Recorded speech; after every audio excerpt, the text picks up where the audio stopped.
जो लोग दूसरे दूसरे की काट कटौती में ही समय बिताते रहते हैं, उनको अपनी उन्नति का टाइम नहीं मिलता, वो खुद आगे नहीं बढ़ पाते। क्यों? उसका कैसे करना, उसका पड़ोसी का यही कारण है।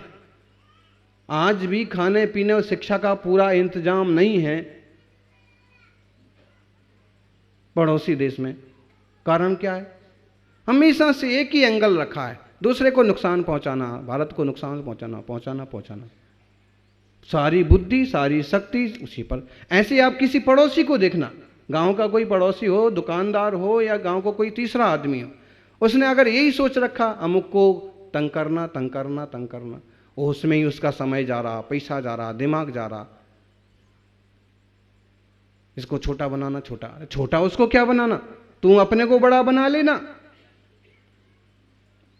क्या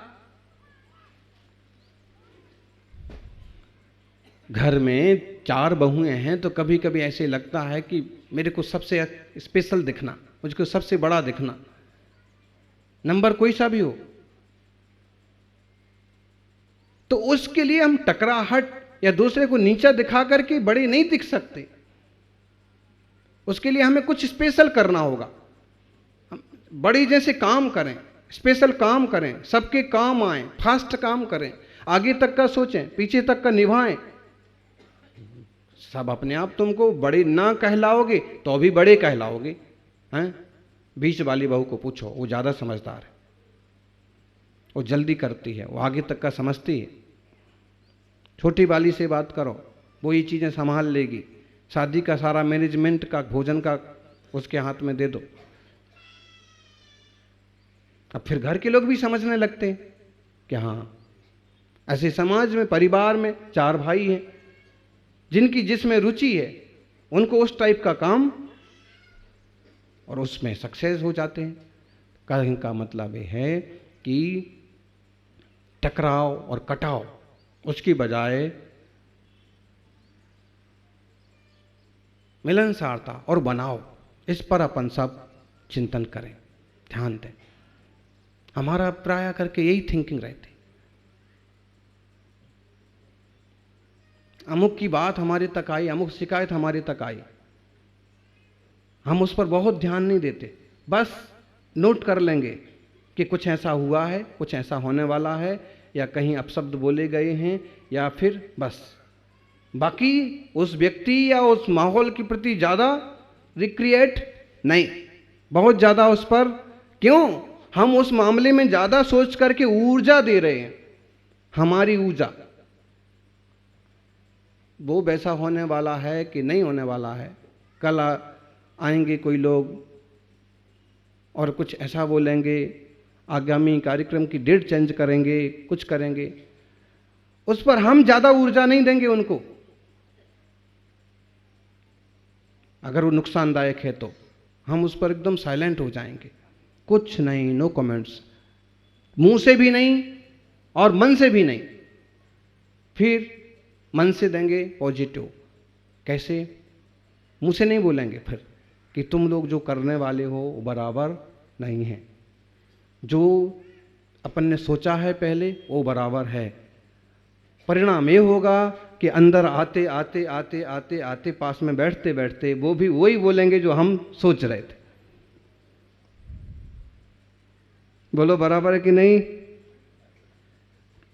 मतलब ये है कि अगर कुछ चीज़ें जरूरी हैं तो उन पर जरूरी टाइम दो, और नहीं है तो अपना टाइम धर्म ध्यान में, गुरु सेवा में, समाज सेवा में तेजी से लगाओ।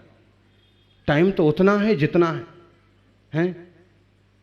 उम्मीदवार कहता है कि मेरे को केवल 5 साल का टाइम मिला है, 5 साल का टाइम और दो, मैं भारत को बदल दूंगा। ठीक? क्यों? सच में है कि वो 5 साल में जितना कर सकता था उसने किया, उसको और टाइम चाहिए। अगर लोग समझें कि सच बोल रहा है, उसने कुछ किया है, तो हो सकता है कि लोग फिर टाइम दे दें कि हाँ भाई बात काम तो बहुत किया है और ईमानदारी से बोलता है, चलो और दे दो 5 साल। लेकिन देखें कि बोलता है, पहले भी बोलता था कि एक बार हमें भी मौका दे के देखो, और जैसे ही इसको मौका दिया तो इसने भी मौके का फायदा उठाया। ऐसा कोई बोलता है ना कि एक बार मुझे भी मौका दे के देखो। छतरपुर में थे हमारे, 9 अंतराय हो गए। उस दिन एक श्रावक आए, वही हाल हमारा तब भी था कि श्रावकों की बहुत मांग रहती थी, महाराज जी आना। अभी भी यही है। तो एक श्रावक आए, इतने अंतराय हो गए, महाराज एक मौका हमें भी दो। तो हमने भी सोच लिया कि एक मौका इसको भी देना ही है अब। और योग संयोग दूसरे दिन उसके यहाँ पहुंच गए। उसने बहुत अच्छे से आहार करवाया, बहुत अच्छी कोशिश की, लेकिन आधा होते होते मुंह में एक छोटा सा कंकर आ गया और अंतरा हो गया। फिर भी श्रावक तो श्रावक है, रोने लगा, बोले मेरे यहाँ कभी अंतराय नहीं हुआ, इसलिए मैंने निवेदन किया था। तो मैंने कहा इसलिए मैं आ गया था। वो निवेदन से नहीं गए, गए तो विधि के हिसाब से ही, लेकिन तो कभी कभी एक मौका हमें भी दो, उसमें सब लोग सफल हो जाएं कोई जरूरी नहीं है। और अगर एक मौका हमें भी दो, जा इस शब्द को थोड़ा बदल करके एक सेवा का अवसर हमें भी दिया जाए। मौका जो है ना, एक मौका परस्त जैसा शब्द हो गया। तो देखा कि हाँ काम किया है तो 5 साल और देते, और 5 साल में एक एक दिन का वो नियोजन करना चाहिए। जो सरकार, जो समाज, जो पंचायत एक एक दिन का, एक एक घंटे का संस्थाएं नियोजन करती हैं, वो सफल हो पाती हैं। ऐसे ही जो श्रावक एक एक दिन का, एक एक घंटे का, एक एक मिनट का नियोजन करता है, वो पूरे धर्म ध्यान का चतुर्मास का लाभ ले पाता है। ये माँ को प्रवचन में आना है, ओ सवेरे 5 बजे उठना है, पहले पानी भरना है, 10 मिनट में झाड़ू निकालना है, 20 मिनट में बर्तन देखना है, फिर नाश्ता, फिर बच्चों का स्कूल, फिर श्रीमान जी का, फिर मंदिर, फिर ये टाइम हर हाल में 8:30 पौने 9 तक। और नहीं तो महाराज जी का तो 9 बजे चालू होगा ना, तब तक पहुंच जाएंगे। फिर उसके बाद कम से कम 10 मिनट तो अपने को भी कबड्डी के लिए टाइम निकालना है, पड़गान के लिए। तो सब चीजें और शेड्यूल पक्का करना पड़ता है, तो ये सब इतनी बड़ी उपस्थिति दिख रही, वरना इस मंडप में या तो आप होते या हम। सबने लाभ लेने का सोच रखा है कि पूरा टाइमिंग से लेना है, शाम को भी हाजिर होना है। मतलब कितना कीमती है समय का नियोजन, और कितना कीमती है समय। एक बार चूक गए, महाराज जी विधि तो हमारे पास भी थी, भाई सब था तुम्हारे पास, लड्डू भी था, कलश भी था, लेकिन नहीं था तो सिर्फ समझ लो दीपक नहीं था, बहन नहीं थी, भाई बहन नहीं थे। चूक गए, अब क्या करें। अब बहन को अब बुलाते हैं, अब बुलाओगे तो क्या है, अब तक तो कहाँ पहुंच गए हैं।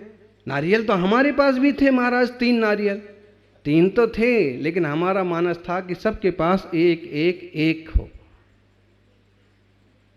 अब ये जो है ना, ये तो मुनि की वृत्ति पर संख्यान की बातें हो गई, लेकिन बहुत बार ऐसा होता है कि जिस मौके का दुकान पड़ोस के दुकानदार ने फायदा उठा लिया, वो चीजें हमारे पास भी थी, हम नहीं उठा पाए।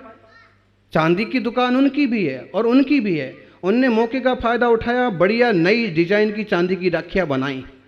पता है कि इस डिजाइन में कोई शादियां, इस सीजन में कोई शादियां तो है नहीं, और कोई अपनी पायलें और ये सब खरीदने आने वाला है नहीं। फिर बुद्धिमानी से काम किया, राखियां बनवा ली, बना ली, आराम से कमाई कर रहा है। पड़ोस का देख रहा है कि मेरे पास तो अभी है चांदी, लेकिन तुम्हारी चांदी किस काम की, लोगों को तो राखी चाहिए हैं। अब दिवाली के टाइम पर अभी तुमने रखे हैं सब चांदी के बर्तन और आभूषण, और दिवाली पर सब राखियां बना के रखने का, और फिर पड़ोसी को रोना कि वो तो कमाता है और मैं। माने समय, मौका, परिस्थिति, उपयोगिता, सब चीजों का ध्यान रखता है जो व्यक्ति, वो सक्सेस होता है।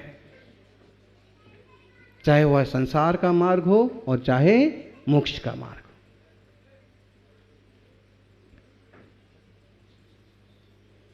बीतने वाली घड़ी को कौन लौटा पाएगा, इस धरा का इस धरा पर सब धरा रह जाएगा। जिंदगी भर का कमाया साथ में क्या जाएगा ज्ञानी।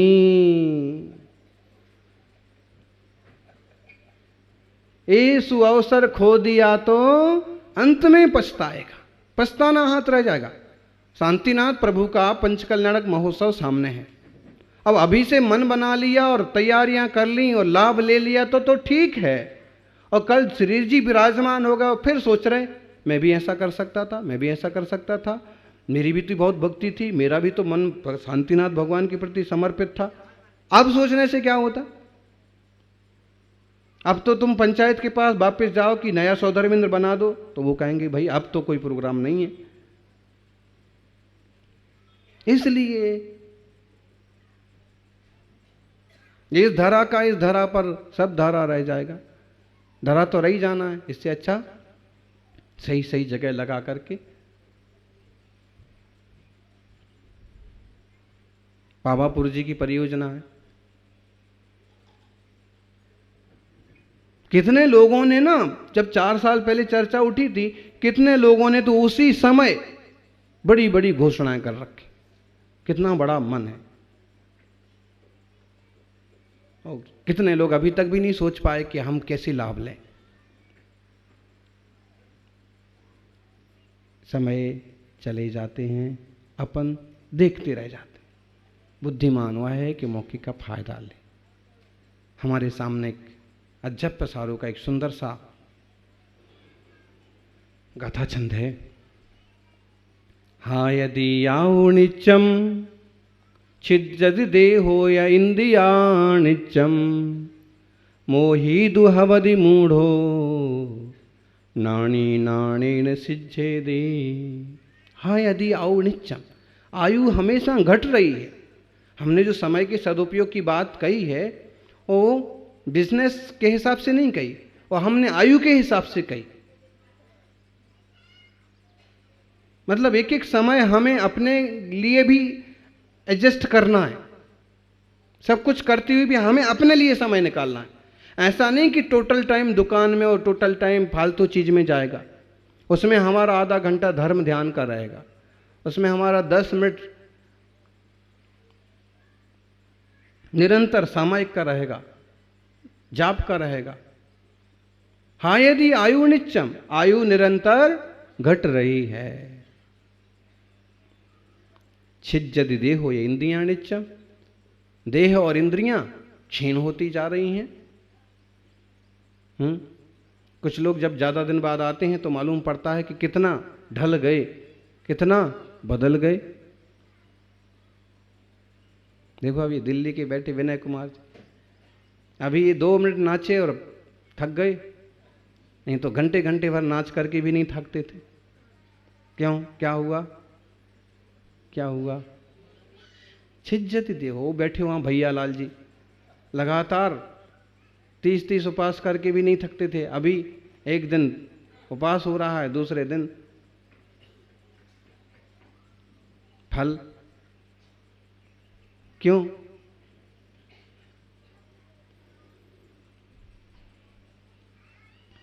छिज्जति देहो, देह क्षीण होती है।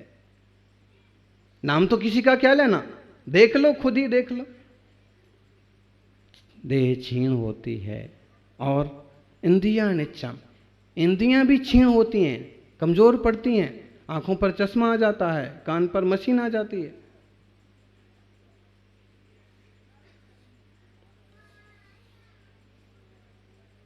कल्याण जी बैठे हैं, कल 5 मिनट भी बोले तो अटक अटक के बोले, और नहीं तो ये तो मोदी से भी बड़ा लेक्चर दे देवे। मतलब है कि ये अशाश्वत चीजें हैं।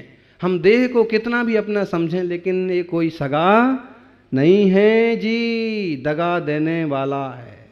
हम इसको कितना संभालें, कितना संभालें, फिर भी छिज्जति देहो इंद्रियां नित्यम, इंद्रियां भी क्षीण होती हैं। मोहि दुहवदि मूढ़ो, मोही मूढ़ होता है, नानी नान सिद्धि, और ज्ञानी ज्ञान से सिद्ध हो जाता। अभी एक सज्जन आए थे, बड़ा सारा फोड़ा हो रहा था। बेटा उनका साथ में था, बोले कैंसर हो गया है, बड़ी तकलीफ में है, किडनी का प्रॉब्लम हो गया है। वो ये बात तो कम करें, वो खुद बोलें घर में बहुत क्लेश है, कर्ज बहुत हो गया है, अब जो है सो है, समस्याएं तो दुनिया के सामने हैं। हमने फिर उनको इतना ही कहा कि एक तो बीमारी का इलाज इसका रास्ता है, इसका रास्ता निकालो, और दूसरी बात है कि कम से कम अपनी उम्र और अस्वस्थता को देखते हुए ये सारी टेंशन आप लेना बंद करो। बेटा है, समझदार है, वो अपने हिसाब से हैंडल कर रहा है। तुम पहले ही शरीर से परेशान हो और दुनिया के टेंशन, और जो होगा सो होगा, लेकिन अभी टेंशन का काम टाइम नहीं है, ये तो अटेंशन का टाइम है। सावधान हो जाओ और इस समय ज़्यादा से ज़्यादा समय भगवान की भक्ति में, परिणामों की निर्मलता में लगाओ। मोही मूढ़ होता है, वो फिर भी रोता रहता है कि हाय शरीर, हाय दुख, हाय बीमारी, हाय पैसा। अरे पैसा रुपया, चूंकि आप उस माहौल में गृहस्थी में हो तो सब चीज की कीमत है, वरना रुपया पैसा सोना चांदी की क्या वैल्यू है? आज अमुक प्रदेश में बहुत बाढ़ आई है और रुपया पैसा सोना चांदी, लोग प्राण बचा के खुद भाग निकले, वो सब वैसा का वैसा छोड़ा। पिछले ही साल बड़ा सारा 50 लाख का घर बनवाया, लेकिन उसका भी दरवाजा भी बंद किए बिना और भाग लिए। क्यों? ज्यादा कीमती क्या है? बोलो बोलो। ज्यादा कीमती बोलेंगे प्राण। ठीक है, अब ज्ञानी बोलते हैं कि ज्यादा कीमती प्राण नहीं है। आप कहोगे शरीर, नहीं, शरीर के अंदर प्राण है। जब प्राण ही कीमती नहीं है तो फिर और कीमती क्या है? से ज्यादा कीमती है अपना ही चैतन्य आत्मा।